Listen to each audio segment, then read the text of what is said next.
Good morning and welcome to today's New York City Council hearing for the Committee on Finance. At this time, we ask that you silence all electronic devices, and at no time are you to approach the dais. If you would like to sign up for in-person testimony or have any other questions throughout the hearing, please see one of the Sergeant-at-Arms. Chair Brannan, we're ready to begin. Thank you, Sergeant. Okay, good morning and welcome to today's Finance Committee hearing. I'm Councilmember Justin Brannan. I have the privilege of chairing the Committee on Finance. I want to recognize that we've been joined this morning by Council Members Nurse and Carr, and we have Councilmember Moya on Zoom. Today, the committee will hold a public hearing to consider a number of bills and a resolution related to the Department of Finance administration of real property records and taxes, two primary administrative responsibilities that directly affect the rights and livelihood of real property owners and the families who call those properties home. This hearing continues the work that the Council undertook with the Home Preservation and Debt Resolution Reform Act. That bill put in place a number of reforms to ensure homeowners who are behind on their taxes and water bills would have realistic paths to resolving their delinquency status and safeguard their homes from predatory actors. We've seen that for many of our homeowners, the threat of losing their homes due to deed theft intensifies when the property is behind on tax bills. In prior hearings this session, the council committees have heard troubling testimony of thieves who prey on seniors and target black and brown homeowners, as well as properties encumbered by liens. We can't forget that these problems exist against the backdrop of an ongoing housing crisis in our city. It's for these very reasons that I'm particularly interested today in discussing the ways that the Department of Finance does or can leverage its outreach and recording responsibilities to help New Yorkers, particularly those at greatest risk of losing their homes, to ensure that they receive all the tax breaks that they're eligible for and afforded as much protection from deed theft as we can reasonably provide. I look forward to hearing feedback on how the legislation considered today could support this objective and promote security and stability for homeowners, their families, and their communities. Three of the items we'll hear about today are prime-sponsored by my good friend, Councilmember Nurse. Proposed intro number 782A, which relates to outreach to property owners subject to municipal taxes. Intro 783, which relates to the public recording of tax liens. And Resolution 327, which would call on the state to adopt legislation giving real property tax owners the benefit of retroactive application tax exemptions. This is all a continuation of our promise when we did meaningful lien reform last year, that we weren't done and that we were going to continue keeping our promise to homeowners. So I'm now going to turn it over to Councilmember Nurse for her remarks on this legislation. Thank you, Chair Brannan, and good morning. Today we're hearing through my bills, as was just mentioned, that will help homeowners stay out of property tax debt and avoid the tax lien sale. These bills follow the significant changes this council made to property tax debt collection and the lien sale last year. While we have made significant reforms to the lien sale, there will still be those owners who fall into arrears when they could and should be benefiting from property tax exemptions.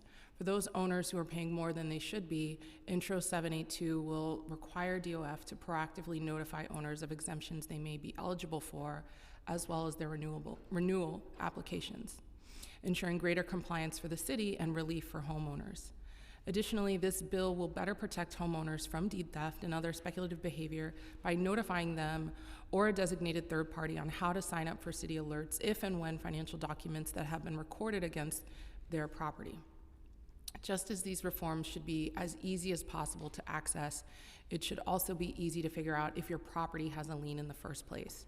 To this effect, Intro 783 will require DOF to record tax liens on ACRIS when the lien exceeds $5,000, thereby providing one more medium where owners can find out if they are behind in their taxes. Lastly, Reso 327 calls on the state to help struggling homeowners who may have accrued debt while being eligible for but not taking advantage of property tax exemptions. By allowing eligible homeowners to have these exemptions applied retroactively, we can bring at-risk households into compliance, save people's homes, and stabilize neighborhoods. So I'm hoping these bills will not only support our tax rolls, but keep people in their homes and debt-free, and I'm really looking forward to any feedback the administration has. And thank you, Chair Brannan. Thank you, Councilmember Nurse. We've also been joined by Council Members Hudson and Ayala. In addition to Councilmember Nurse's 3 pieces of legislation, the committee will hear introduction 889, which was prime sponsored by Councilmember Hudson. 889 relates to providing notification to council members of the recording of certain real estate instruments. I'll now turn it over to Councilmember Hudson for remarks on her legislation. Thank you so much, Chair Brannan, and good morning. This bill will require the Department of Finance to notify the local council member whenever a deed-related or mortgage-related document is recorded that affects a property interest held by the same party for at least 30 years. Deed theft remains a significant issue, particularly in districts like mine, which are experiencing rapid gentrification and are home to many longtime Black and brown homeowners. I've heard too many stories of older adults who have had their home titles stolen without their knowledge or consent. Over the past decade, more than 3,500 homeowners have filed deed theft complaints with the Sheriff's Office. Despite important progress in Albany to make deed theft a crime and to expand the Attorney General's authority to prosecute these cases, there's still much work to be done to eliminate this problem once and for all. Over the past few months, I've worked with the Legislative Division to explore ways the Council could intervene in the deed registration process to flag potentially fraudulent transactions before they're finalized. Unfortunately, we've learned that this body is largely preempted from interfering in the deed registration process. However, that doesn't mean we shouldn't act. This bill will ensure that we are all notified whenever a long-time property has changed hands and gives us the chance to reach out to the constituent to ensure their deed was transferred legitimately and to connect them with the Sheriff's Office and Attorney General if it was not. We must take an all-encompassing approach to protect the homes that our elders have owned for decades from theft. Thank you. Thank you, Councilmember Hudson. And last but not least, the committee will hear introduction 1086, which was prime sponsored by Councilmember Williams. 1086 relates to notifying interested parties of the recording of certain real estate instruments. Councilmember Williams is not with us just yet, so we're now going to turn it over to, let me see. Before we turn to testimony from the administration, I want to thank the staff, obviously, of the Finance Division, for their work in preparing for this hearing. Nick Connell, counsel to the division, Michael Sherman, senior policy analyst, and Emra Adev, our deputy director. We're now going to hear testimony from the Department of Finance. The Deputy Commissioner for Customer Operations, Annette Hill, and Director of Governmental Affairs, Jay Capistran, who is present for Q&A. I'll now have Nick, our counsel, administer the oath. Good morning. Do you affirm to tell the truth, the whole truth, and nothing but the truth in your testimony before this committee, and to answer council member questions honestly? Deputy Commissioner? I do. And Director? I do. Okay, you may begin. Good morning, Chair Brennan and the members of the Committee on Finance. My name is Annette Hill, and I serve as the Deputy Commissioner for Customer Operations for the New York City Department of Finance. I'm also joined by our Director of Intergovernmental Affairs, Jake Capistran. I'm here today to address several pieces of legislation that fall under the Department of Finance responsibilities. Intro 782, sponsored by Councilmember Nurse, would require the Department of Finance to include information regarding personal property tax exemption with the statement of accounts, such as the senior citizens homeowner exemption, disabled homeowner exemption, and the co-op condo abatement and the veterans exemption. Additionally, this bill would require the Department of Finance to provide information to property owners on how to sign up to receive notifications when an action is recorded, such as refinancing the mortgage, paying off the mortgage, liens, etc., against their property. Lastly, this bill would require the Department of Finance to notify property owners when their personal exemption requires renewal. The department understands the desire and agrees with the proactive outreach to property owners, and we implement this approach in several of our practices. Each January, the Department of Finance sends out notices of property values based on the tentative assessment rule. This informs property owners of their property value and their anticipated overall tax bill. Within this notification, the department informs the taxpayer of tax exemptions that they can apply for. Secondly, every recipient of an exemption receives a notice in the mail as required by law when the exemption is up for renewal, accompanied by instructions on how to renew. Lastly, DOF sends new property owners a welcome package with information on how to sign up for notifications, including for family members. From the administrator's perspective, we believe our current practices are the better vehicle for communicating all of this critical information.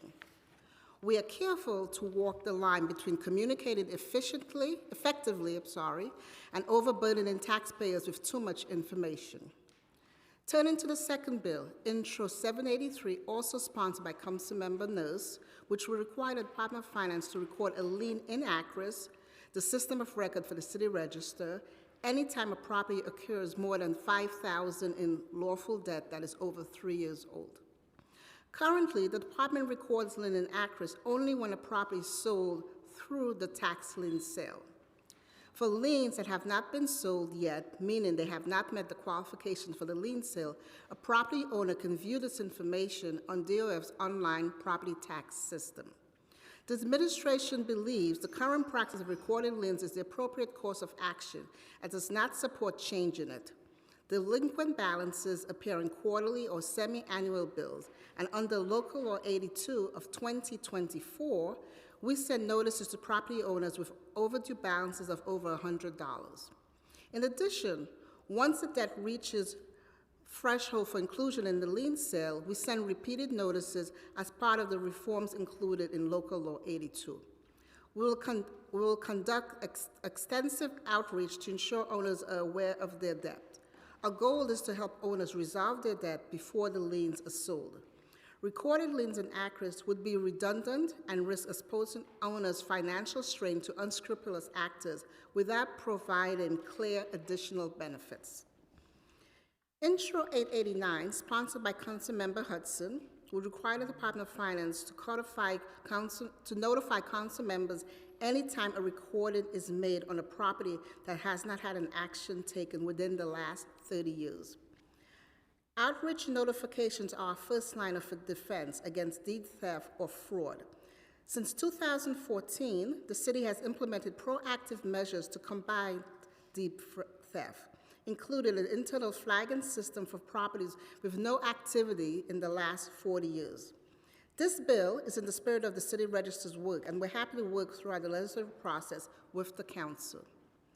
Lastly, Intro 1086, sponsored by Councilmember Williams, will require the Department of Finance to notify through mail, email, or phone any recordings through ACRIS to interested parties within 30 days. The Department of Finance supports this practice and the bill. These four bills pertain to some of the Department of Finance's most important services to New Yorkers. We support the goals of this proposed law, and we look forward to collaborating with those bill sponsors and council. Thank you for allowing me to testify, and I'm happy to take your questions. Thank you, Commissioner. I now want to turn it over to Councilmember Williams for remarks on her Bill 1086.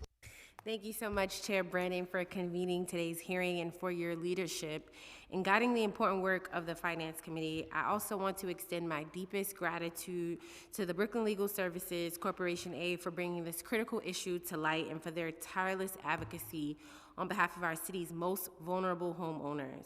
Their work and dedication have been instrumental in inspiring the legislation we are discussing today. The bill before you that you just discussed, Intro 1086, seeks to address a pressing issue affecting property owners in our city.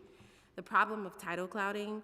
A cloud on a title creates significant uncertainty about a property's ownership, often leading to devastating consequences for homeowners.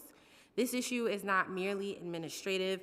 It has real and lasting impacts on people's lives, leaving them vulnerable to fraud, extortion, and in some cases, the loss of their homes. Intro 1086 proposes an amendment to Section 7628 of the Administrative Code to enhance transparency and protect property owners. Specifically, this legislation would require the Department of Finance to notify interested parties by email, text message, and postal mail when a deed-related or mortgage-related document has been recorded for a property. These notifications must be sent no later than 30 days after the document's recording. This simple but crucial step would create an additional safeguard against title clouding by ensuring property owners are properly informed of any changes affecting their title. It provides homeowners with an opportunity to address potential issues quickly, reducing the risk of being caught unaware by fraudulent activity. Title clouding often stems from predatory schemes that disproportionately target low-income and elderly homeowners, many of whom have built their lives and families around their homes. Brooklyn Legal Services Corporation A has seen firsthand the devastating effects of these scams, as they have helped constituents who fall victim to title fraud or orchestrated by bad actors seeking to extort or steal their homes. This bill is a proactive measure to empower homeowners, providing them with tools to protect one of their most valuable assets. By leveraging multiple channels of communication, email, text, and postal mail, we ensure that homeowners receive timely and accessible notifications regardless of their preferred method of correspondence. As elected officials, it is our duty to protect our constituents from harm and provide them with the resources they need to safeguard their futures. Intro 1086 is one step toward achieving that goal, and I urge all of you to join me in supporting it. So again, in closing, I want to again thank Chair Brannon for convening this hearing and for BKA for their advocacy and partnership, and thank you because you have no problems with my bill, so that's exciting. I look forward to moving forward and bringing this meaningful protection to homeowners across the city. Thank you. Thank you, Councilmember Williams. I just have a couple of questions, and I want to turn it over to the bill sponsors for some of their questioning. Just broadly, what efforts does Department of Finance make to inform residential property owners about available tax breaks? Thank you for the question, Councilmember. The Department of Finance does proactive outreach in a number of ways. We have an outreach team that does hundreds of events a year that interact with thousands of New Yorkers, that inform New Yorkers about our benefit programs. We partner with council members, we go to community boards, we do a number of events. Separate from that, we do a number of direct mailings. So we inform property owners through our Notice of Property Values, NOPVs, which will go out to property owners tomorrow, actually, funny enough. It has exemption information in those mailings. We also do we inform property owners through our late day notices as well. 45-day late day notices which is thanks to Local 82 of the tax lien sale bill, that notifies property owners of exemptions. And additionally, we also offer a welcome package to New Yorkers anytime a property owner buys a new property in New York City. That informs property owners of exemption information that could benefit them. And most recently, as of last year, we did direct mailings to recipients that we thought that would qualify for Shaheen and Dahi benefits. And so we did about 19,000 mailings last year, and this year we're looking to do about 41,000 mailings. So we're really trying multiple different avenues to do proactive outreach on our benefit programs. Okay. And does DOF have available data that would give us the info we need to compare the number of taxpayers who are eligible for a tax break versus those who are actually taking advantage of the tax break? In 2022, we did this for SCREE-DREE recipients. We paired some data that we had from the state level, and we found about 135,000 eligible households. SCREE-DREE is a little different because we do that based off income, but there's other criteria for SCREE-DREE. It's a little bit different than Shaheen-Dahi. And we're not aware of everyone in that population. We're not aware of everyone's rental status of what they pay for rent, which is critical. As for Shaheen-Dahi, we work with the state as well to determine eligible population. There should be upcoming numbers the next few months that we will have to determine the eligible populations for these programs. Okay. Does DOF have any specific or explicitly stated goals related to enrollment in these tax breaks? Like, we'd like to see 75% of eligible taxpayers. Of course. Yes, Councilmember. Prior to the pandemic, we had more folks on program, and now we're back. I think the numbers as of FY24 were, I believe, 64,000 or so for Shaheen-Dahi. 64,000 folks who are enrolled? Let me pull up the right numbers for you. Excuse me. SCREE-DREE was about 64,000 last year, and Shaheen-Dahi was about 46,000. Those numbers. Okay, those numbers for enrollment? Mm-hmm, on program. And what about eligibility? We do, as I said, Councilor, excuse me, we don't have those numbers just yet. Okay. We're still working through the eligibility, and they'll be ready next, the upcoming few months here. But to your point, if a New Yorker is available for a program, available for a benefit, we're trying our best to get to them, to reach out to them. As I mentioned, we have direct and indirect outreach through our community events and through direct mailings. Our outreach team is willing to partner with any council member and any community board to try to get the word out there. If I can reference the mailings I spoke about earlier, the 19,000 mailings we sent out to households directly last year, we received about 3,900 responses. And of those 3,900 responses, about 3,300 of them were accepted on program. And so even with direct mailings, it's still not a sure shot that we're going to get them on program. What happens if a homeowner sends in an application for a tax break after the deadline? If it's after the deadline, if Yeah. it's after March 15th, they will not be considered until the following fiscal year. And would you pre-enroll them for the upcoming year? If we have I want to make sure I'm 100% correct. Okay. But we have an application period for new applicants and renewals. Renewal starts in September and goes to January 5th. Starts in September and ends in March 15th for these programs. And I believe the initial application is January to March. So now we're entering. Let's say a homeowner sends in an application for a tax break after the deadline. Is at least a record kept of that application to make sure that you reach out to them for the next year? I will have to talk to the team Okay. to see if that's something we do. Yeah, I'd like to know what happens to those, if people get in late, what happens to those applications? I want to turn to Councilmember Hudson for some questions. Sure, just a couple, thank you. What efforts does the Department of Finance via ACRIS or another system currently undertake to proactively notify title holders when changes to that title have been registered? Could you repeat your question again? Sorry, Councilman. Sure. What efforts does the Department of Finance via ACRIS or another system currently undertake to proactively notify title holders when changes to that title have been registered? Apologies for making you repeat that question. No, it's okay. Every property owner in New York City will receive a notification when a recording happens through ACRIS. It goes out via mail, and so that is one way. I believe that's our most direct and effective effort of notifying a property owner when something happens on their property against their property record. Deputy Commissioner, do you have anything to add? Also, we do a lot of outreach at all the outreach sessions, we ensure that we talk about the notification program, we give our brochures of how to sign up, but like Jake just mentioned, Director Jake just mentioned, the way we get information is as soon as it gets recorded, you will get a notification. You don't have to sign up. It's an automatic for all New Yorkers who has property get a notification. And that usually goes out within 3 to 5 days.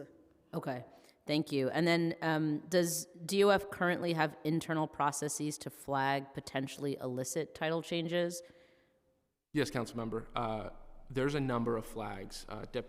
Assistant Commissioner, our City Registrar, Colette, who testified back in September. Right.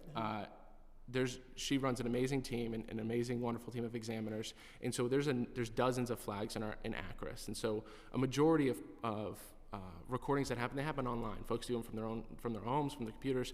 We have an internal flag system, and anytime a document that sets off a flag, our examiners will carefully review them, make sure, to double check, there's clear signs of deed fraud and deed theft, as she went over it articulately in the last hearing.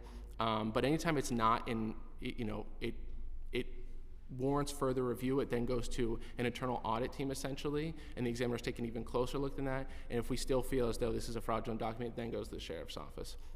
And so there's a number of checks and balances that the examiners do. Deputy Commissioner, if you want to go over some of them. Yeah, the quality review team really looks to ensure that we look at the prior deeds. We want to make sure that there is a direct transfer. We can't do a title search, but we do look to see if there's a direct transfer. We'll look to see if there hasn't been a recording on the property within the last 40 years. We'll go back and we'll look at the records. We ensure that the assessed value, it's not being transferred for zero Right. consideration. Anytime it's a zero consideration, we pull that and we look at it and we look at the assessed value. There's several things that several flags in our system alerts the examiners that this potentially could be fraudulent, as Director has just mentioned. And one of them, will tell us if we have repeat offenders, if somebody has come in before and they actually put something on, they try to record something that was fraudulent, it alerts us right away and it goes to our quality review team and we'll notify the sheriff. Okay, great. Thank you so much. I now want to turn to Councilmember Nurse for some questions. Yes. One, I just want to thank you for laying out some of the numbers that you've said, but given that you don't have hard numbers for underutilization of exemptions, I think it behooves DOF to just continue to over-outreach as much as possible, and this is why we put so much emphasis on that in-person outreach funding for people who might be missing that January piece of mail, or they're elderly, or their nephew is not paying attention to what type of mail comes in. So you mentioned the direct mailings that you send out, but can you, for the record, for the purposes of this hearing, list out the schedule of direct mail that goes out starting in January, that list out the opportunities for exemptions, how to sign up for notifications, that has all that information, just so we can have it on the record for folks? Yes, I can. January 15th, the notice of property value goes out to every property owner in New York City. On January 1st, just to take a step back, on January 1st, statements of accounts, SOA will go out. Then 45 days after that, there'll be the 45-day late notice. So that will also go out this year. The next, there's then renewal mailings go out as well. I'll have to, if you want like an actual calendar. If you can't list I them can get now, you, if you could just yeah, provide I can us get a you an schedule actual of mailings. calendar Yeah. instead of working backwards in my head right now. Yeah, it would just a concrete number of this is how many direct mailings a household would receive. Specifically, that has here's if you qualify for exemption, here's how to get notification, here's how to get someone else notified if you're not able to deal with these matters yourself, so that we can have an understanding exactly for the record on the public. I don't have any other questions at the moment. Yeah, I think there's and I appreciate DOF's partnership on this whole process. I think you guys have been great. I think there's a perception out there that, there's a bag of money sitting on a table somewhere that says property of the taxpayers, and unless they call and ask about it, they never get the money. So the more outreach we can do, the more ways that we can partner with you on that outreach, the better. I think meeting people where they're at is more important than ever now. And again, we've been very encouraged by the partnership on the lien sale reform, but I think continuing that maintenance and making sure that the reforms that we made, that they're actually working and have the intended desired effect are super important. But also just doing a better job at writ large of so many of these tax breaks and different programs that are out there that could really help people if only they knew about them, Okay, I want to turn to Councilmember Williams for questions. Thank you, Chair. I just had one question, and it's about the steps that the Office of the City Register takes when reviewing a document that someone has submitted for recording. Is the agency capable of detecting forgeries or fraud in this process? The examiners look for basic things that are required by law and by statute for recording. Document must be dated. The name and address of the parties must be on the recording endorsement page. The documents must be signed, notarized, and acknowledged. Property description should be in the document, including the borough block and lot. And if it's a deed, we look for additional information, such as a New York City tax return form, the New York State transfer report, New York State transfer tax form. So we look at all of those things. On the New York City return, it gives the assessed value. So that's one of the things that the staff will look for, the assessed value. If the property is being transferred with zero consideration, that's usually a flag that we will move to our quality review group to look at it. As I said before, if we see that this property is being transferred by somebody who has been on our radar as possibly committing fraud, we'll also move it to our quality review. We also verify with the state that the notary is registered with the state. So if we find there's a notary issue, we'll also remove it. So there's certain that the examiners can't look at it as right away and determine it is fraud, but because of our flags, we'll do a deeper research and partner with our sheriff's department to go out and look to talk to the person who's actually doing the recording and speak to the property owner.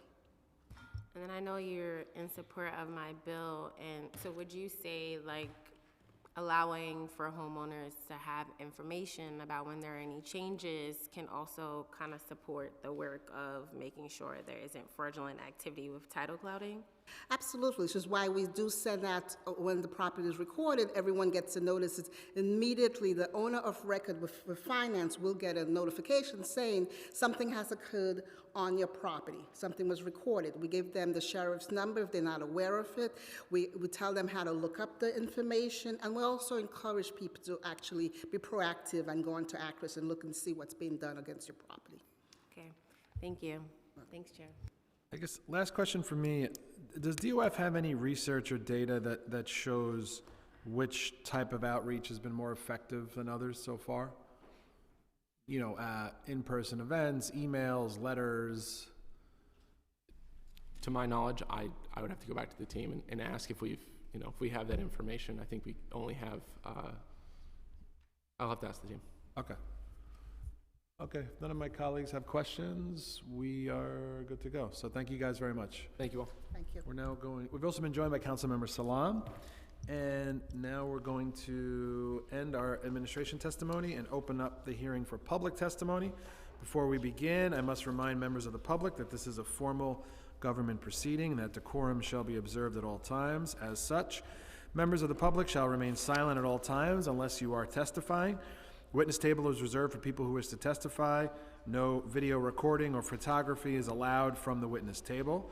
Furthermore, members of the public may not present audio or video recordings as testimony, but they may submit transcripts of such recordings to the Sergeant-at-Arms for inclusion in the official hearing record. If you wish to speak at today's hearing, please make sure you filled out an appearance card that you can get at the desk in the back, the Sergeant-at-Arms desk at the back, and wait for your name to be called. Once you've been recognized, you'll have 2 minutes to speak on the legislation considered today. If you have a written statement or additional written testimony you wish to submit for the record, please provide a copy of that testimony to the Sergeant-at-Arms. For those in the chambers today or in the committee room today or those watching at home, you may also email written testimony to testimony@council.nyc.gov within 72 hours of the conclusion of this hearing. Audio and video recordings will not be accepted. Okay, when you hear your name, please come up to the witness panel. I'll now call our first panel of witnesses. We have Alexander Nippenberg, Tamara Del Carmen, Sunny Joe, and Paula Siegel.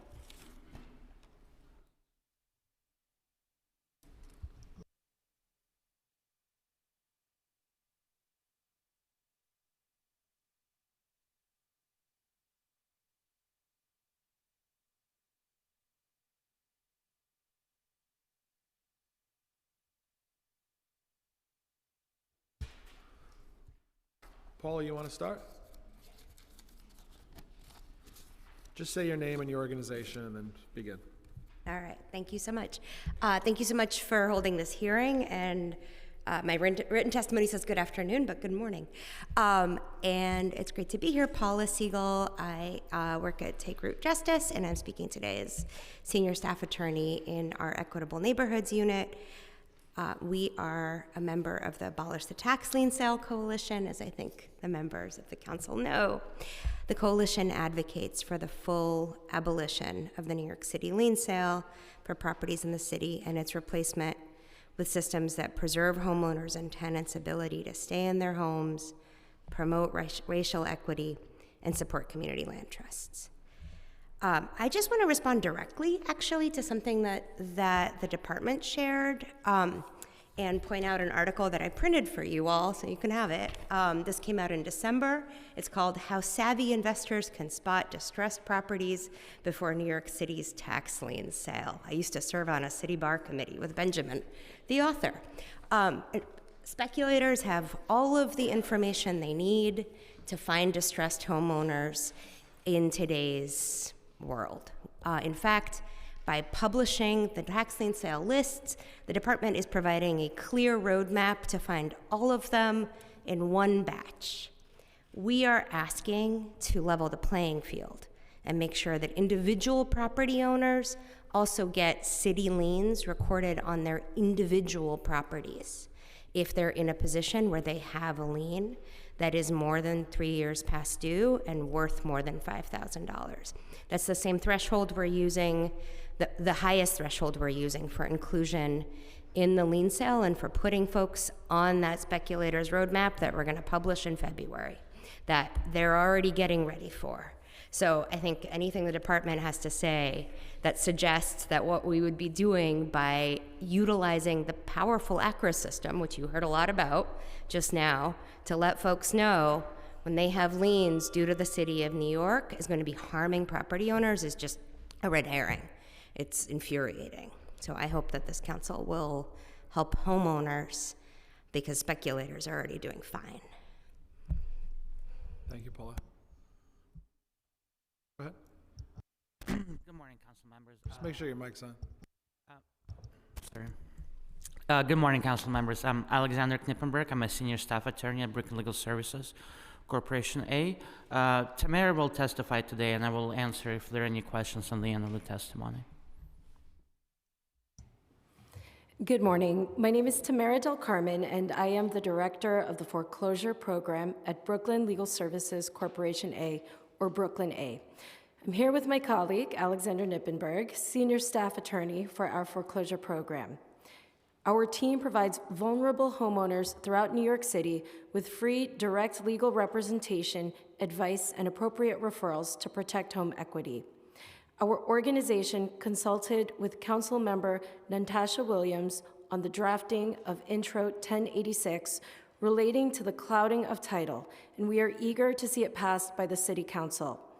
By requiring timely notice when a deed or mortgage-related document is recorded for a property, this bill would offer vulnerable homeowners a new resource to prevent title clouding and deed theft scams. Fraudulent clouding of title is a serious and growing issue for homeowners. It involves bad actors filing false or misleading claims, liens, or encumbrances against a property's title with the goal of creating confusion over rightful ownership.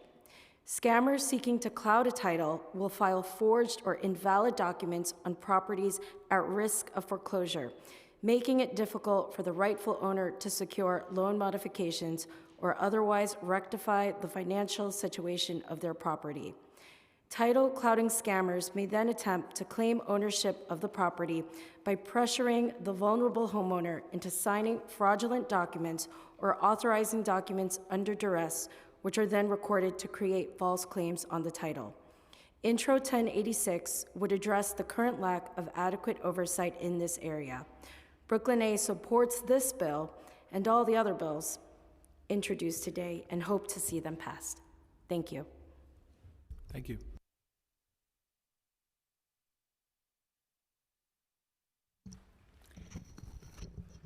Good morning. My name is Sunny Jo. I'm an attorney with the Legal Aid Society, and I didn't realize I only had 2 minutes, so I'm going to skip over a whole bunch of things about legal aid.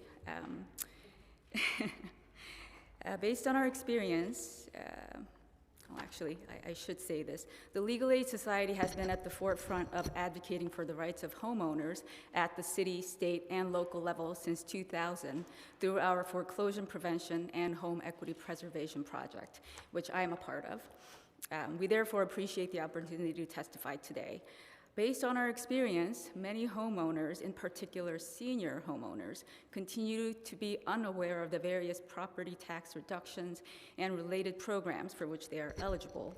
Intro 782 would provide an important step to more timely provide homeowners with this critical information.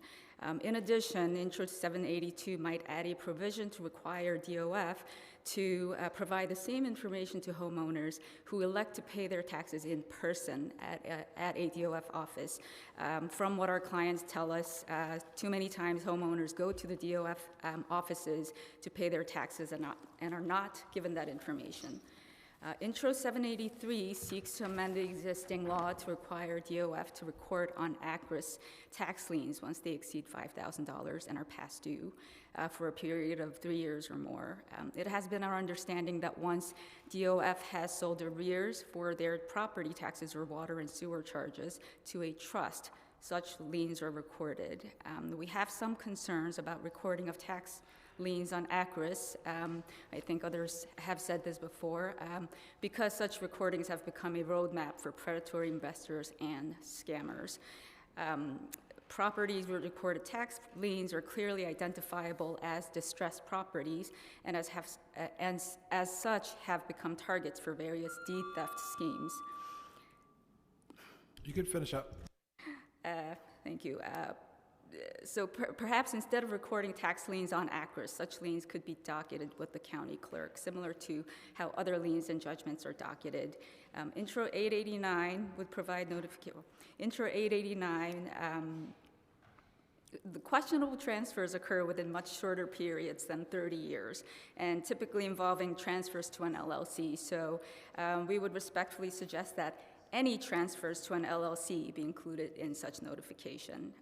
And Intro 1086, while such notifications might strengthen the protection of vulnerable property owners against unauthorized deed transfers, the definition of interested parties doesn't seem to include heirs who have not yet started surrogate court proceedings, and it is precisely those heirs who have become a primary target of predatory transfers.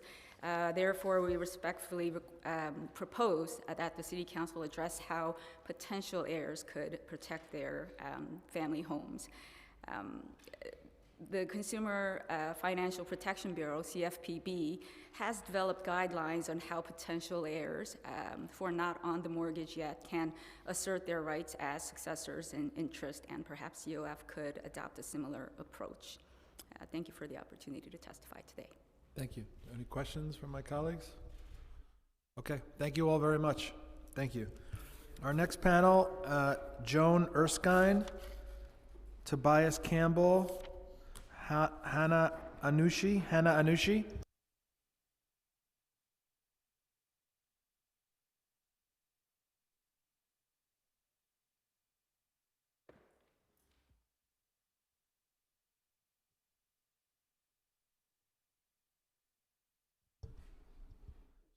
No, just hit the red button. Oh. You go. Okay, how's that? Good morning, Chairman Brennan and committee members. My name is Joan Erskine. I am a board member of Brooklyn Level Up, a community organization concerned with the preservation and healthy development of Flatbush, East Flatbush, and Flatlands. These are neighborhoods where the majority of homeowners are people of color. These are neighborhoods where people of color broke the barriers to their home ownership in the 1970s, and these are neighborhoods where the tax lien sale has a disproportionate impact. Brooklyn Level Up is a member of the Abolish the Tax Lien Sale Coalition. I'm here today to urge you to pass all of the measures before you because, as the saying goes, knowledge is power. Each of these measures is about reaching out to property owners and in the case of Councilman Hudson's measure, to the property owner's council member, and making sure that they have the information and the tools they need to avoid, address, and resolve debts to the city, surely the goal of the city as well. With regard to Intro 782 of 2024, thank you, Councilmember Nurse, for doing the work of researching and crafting this. There is little point to having exemptions to property taxes if the people who qualify for those exemptions don't know about them. Likewise, ACRIS is a powerful tool for the property owners, but again, only if they know about it and know how to use it. With regard to 783, again, thank you, Councilmember Nurse. Requiring liens over $5,000 to be recorded serves to inform property owners of the extent of the encumbrance on their title and can spur them to seek help in clearing it. With regard to 889, thank you, Councilmember Hudson. Older property owners are at risk of real estate scammers and sharks, as the record has amply demonstrated. They deserve the attention of their council member if there is suspicious activity around their deed. With regard to... Just conclude. Just wrap it up. Okay. Finally, with regard to, again, it's all about notice. Knowledge is power. We need to give the people the knowledge they need. I just want to say, with regard to the methods and frequency of notice, I used to own a business, and it came to my sad attention that you cannot find enough ways to advertise. You cannot find enough time to advertise. You have to find many ways. You have to do it over and over again, or you will not get noticed. Thank you for your time.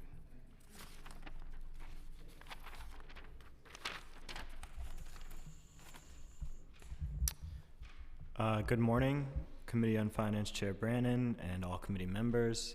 My name is Tobias Campbell. I'm a member of the East New York Community Land Trust and a lifelong New Yorker.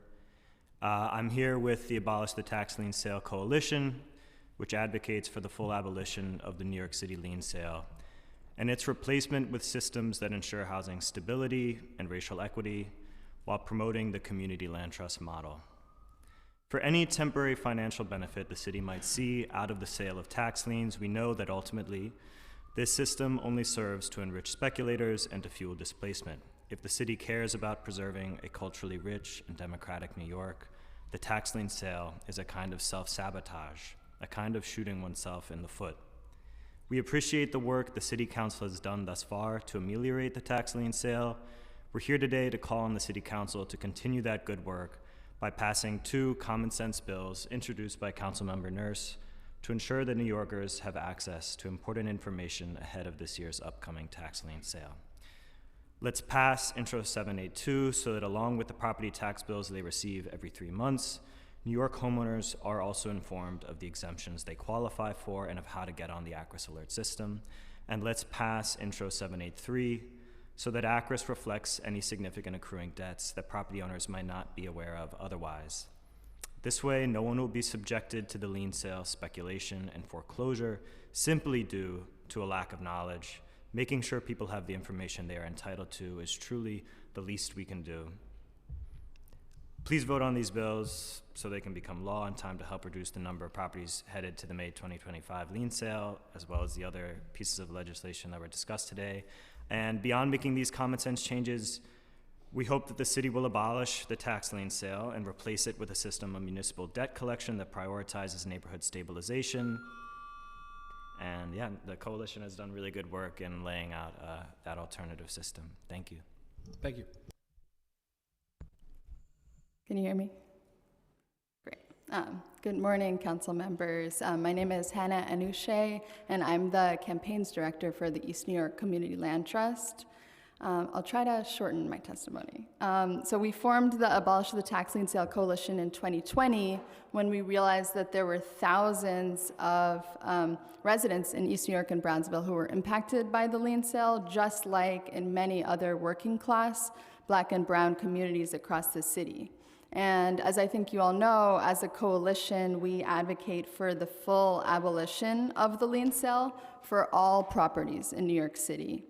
And we advocate for its replacement with a municipal debt collection system that ensures that the city collects its debt. You know, we want the city to collect its debt, but also keeps homeowners and tenants in their homes by working with CLTs and other entities instead of outsourcing this core government function to a private trust that's accountable to investors that it enriches. So we're really glad that the council is hearing Councilmember Nurse's bills to improve Department of Finance's processes. We support Intro 783, and Intro 782 is just common sense. You know, the Department of Finance already sends out notices, so it should send out more detailed notices giving people information about existing exemptions. You know, we've done so much outreach in our neighborhoods, so we really understand how easy it is for people to not get the information about exemptions. And we've come across so many people who weren't aware that they were eligible for an exemption, and then, you know, racked up so much debt, compounded with interest and fees when they should have been exempt. So that's another reason why Resolution 327 calling on Albany to allow retroactive exemptions is so important because there's so many people in that situation. We also support Councilmember Williams and Hudson's bills to protect homeowners from deed fraud. And we urge you to pass all of these bills out of committee so that they can get voted on in time to reduce the number of properties in the May lien sale. And lastly, I just want to reemphasize our ask that this committee and the Housing and Buildings Committee really work with us to fully abolish the lien sale and replace it with a more fair system. And there's a lot of other bills that are important to making that happen. So thank you. Thank you all very much for your testimony.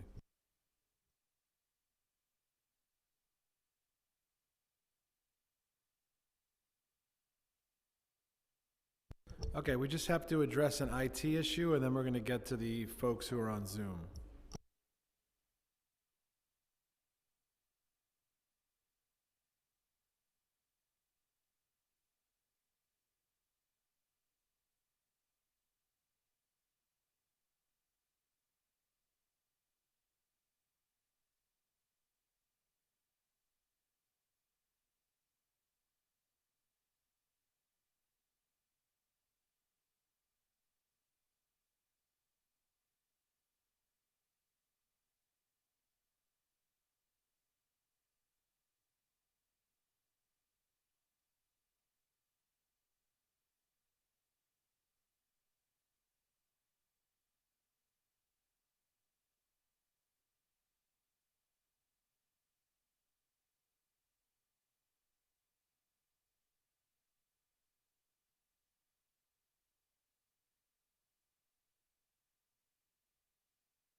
We do a Zoom audio test. A Zoom audio test.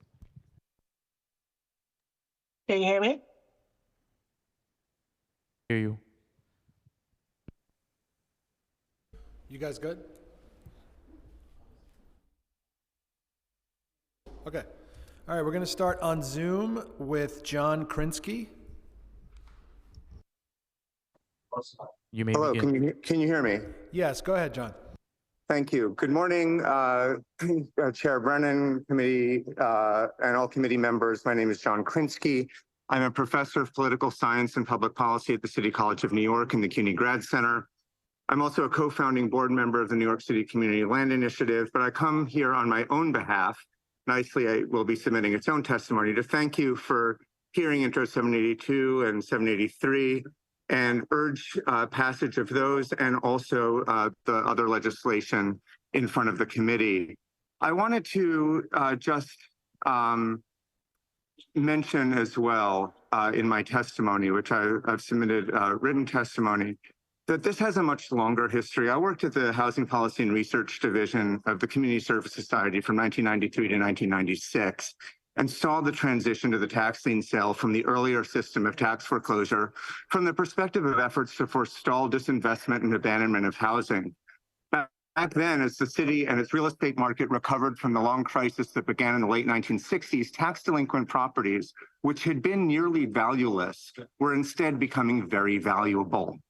Tax delinquency was understood, however, to be an early warning sign of trouble, whether because of the more obvious financial instability of housing or because of the deeply deteriorating conditions for tenants. And tenants are an important piece of this that we're not really addressing too much today. It was clear to us then that pooling liens and selling them as investments would make it harder for the city to build on the success of its community-based nonprofit housing programs that enabled some of the worst buildings to more easily enter city and then community ownership. The specificity of conditions would be hidden in effect by the focus on the value of the lien and dissolved in the larger pool. Having a nearly 30-year perspective on a city policy that's persisted in the face of evidence of its racial disparities, facilitation of deed fraud, and increasing hardship on people. Testimony time has expired. Okay, I'll just say that 30 years of seeing the harms that the lien sale has done, and at least 10 in advocating against it, it's like screaming at a wall. But someday it's going to fall, and it falls to you, and someday should start today. Thank you. Thank you, John.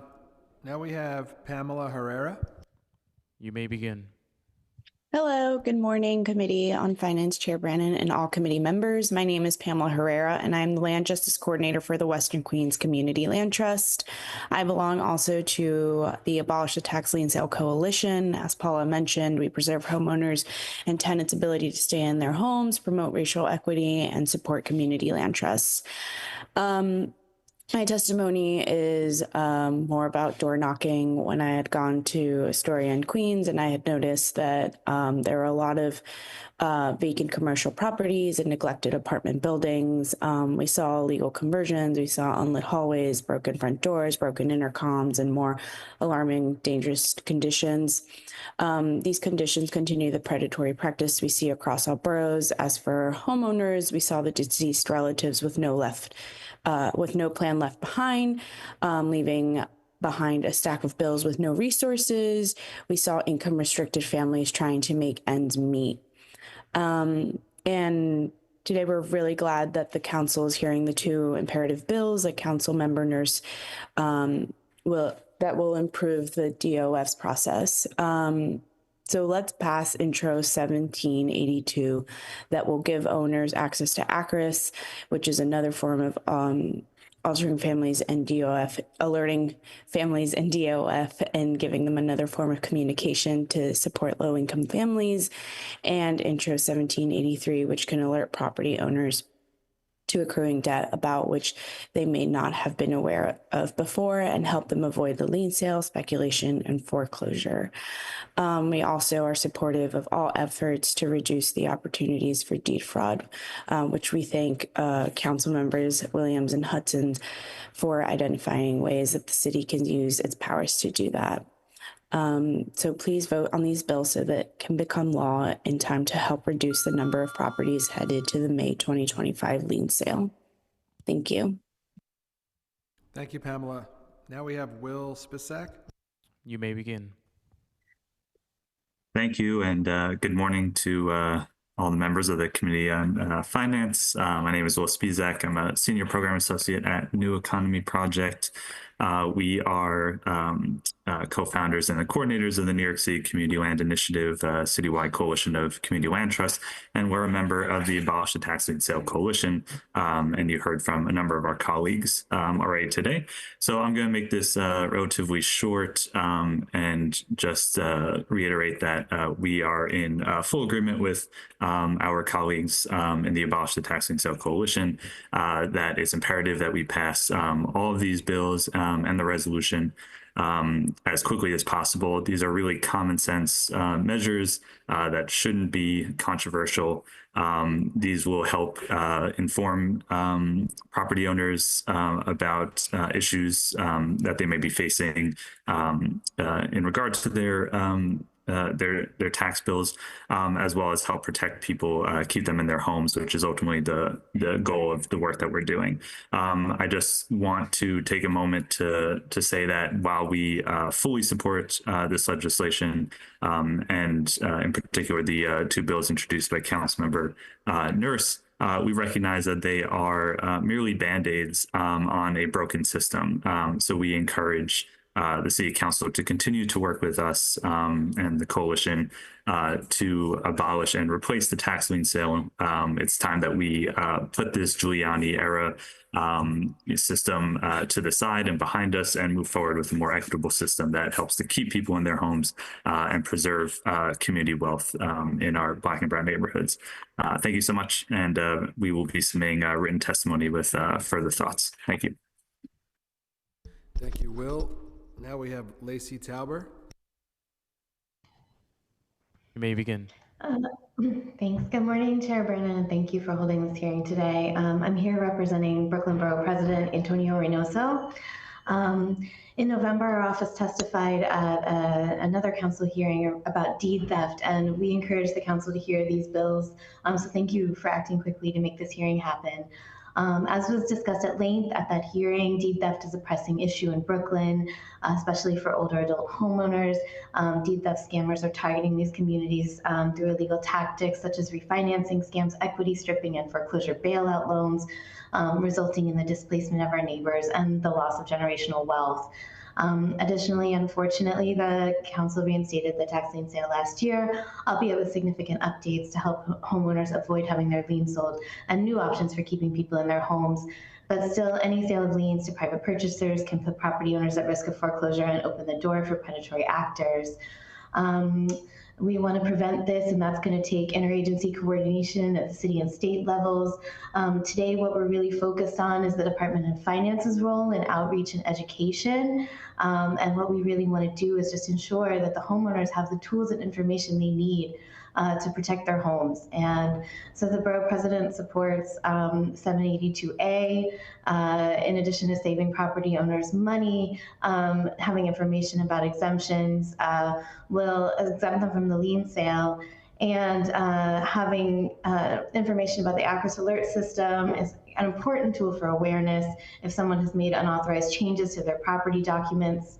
1086 builds on this by requiring DOF to conduct more proactive outreach. While ACRIS alert system is helpful, it's important that homeowners don't have to rely on it alone for this important information, especially because of the digital divide. Intro 899 creates a role for the City Council to assist with outreach for long-term homeowners in their district, which can be very helpful. All right, and I will just add, he also supports 783 and Reso 327, and thank you again for your quick attention to these important proposals.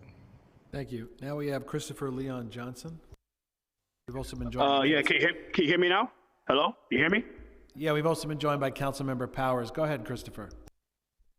Well, good morning, Councilmember Brannon. My name is Christopher Leon Johnson, and I'm here to support the bills that Councilmember Sandy Nurse has introduced to protect the small business owners when it comes to notifying, educating, and outreach when it comes to property tax.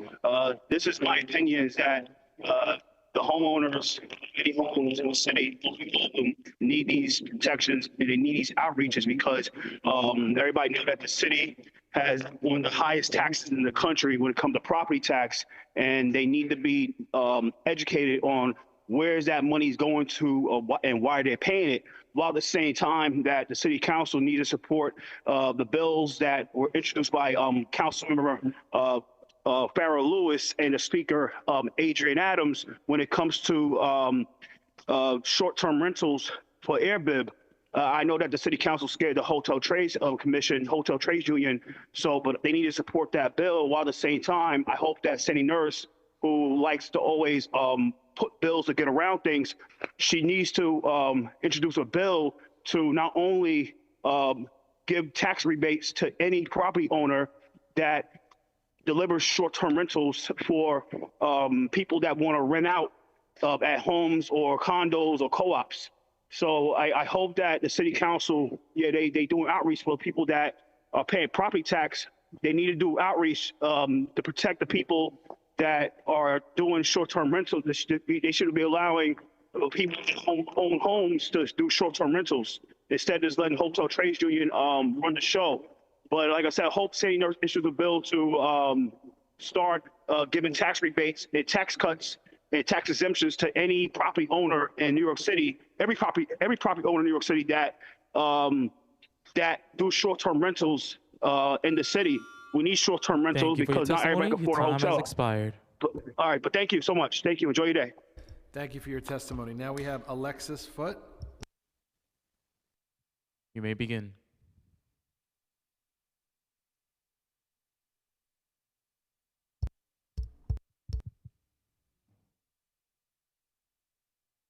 Hello, can you hear me?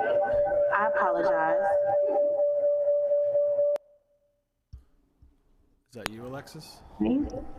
Alexis? So my name is Alexis Foote. I don't know why it's echoing, but I hope that you support both of the bills that are in the tax lien. I'm from Far Rockaway. I was born and raised in Harlem. I live in Far Rockaway, and a lot of our homeowners are being affected, especially the Black and Brown, by the tax lien sale because they don't know that their homes are going on sale on the tax lien sale. My community has been just devastated by Hurricane Sandy, and my homeowners cannot afford to have their homes put in the tax lien sale. I am the founder and board member of the Real Edgemere Community Land Trust, which stands for Residents Acquiring Land, and the majority of my homeowners are scared of the tax lien sale because it doesn't give them an opportunity to pay off their water bills, to have a chance to catch up to the bills. Another thing, the city needs to make sure that they educate our homeowners on ways to get out of the tax lien sale. Once again, I'm sorry for the echoing, but my community is suffering because of the tax lien sale. We're suffering because we're not getting enough services out in Far Rockaway. We are a transportation desert and an amenities desert, and we need the city to look out for us. We need a hospital. We have all these needs, and the tax lien sale just puts more burden on my Black and Brown homeowners. Thank you. I'm sorry. Thank you very much. Okay, we have no more witnesses. With no other questions from my colleagues, we are going to conclude this hearing. Thank you very much.